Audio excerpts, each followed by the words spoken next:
When it comes to most windows, you're going to have about 3 options of frame to order.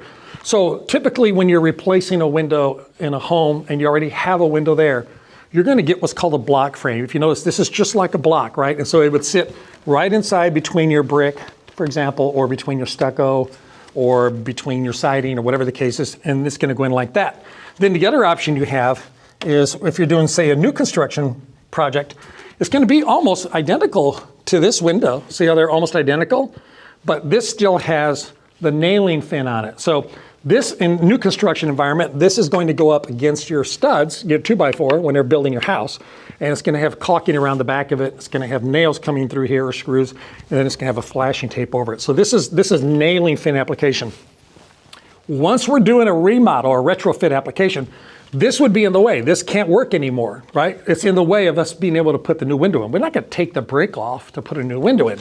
So we don't want it with a nailing fin, and that's why we get it with a block frame. Now, something you should see is, see that little groove right there? That little groove? That's where the nailing fin was.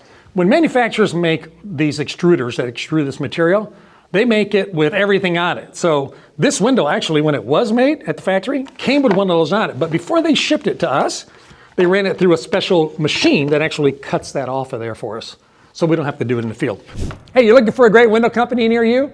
Go to my website, thewindowexperts.com. A third type of common window frame is what's called a stucco flange, or a flush fin. And if you notice here, this is just like that block frame that I showed you a minute ago. In fact, it's the exact same brand of window.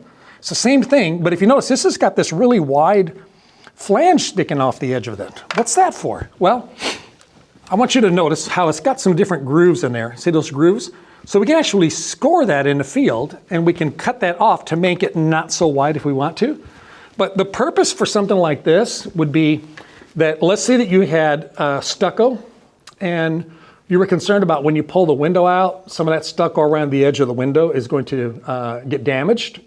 If that's the case, you can order this. We call it a stucco flange. It's also called a flush fin, where it's going to now cover, right? So here's the damage area.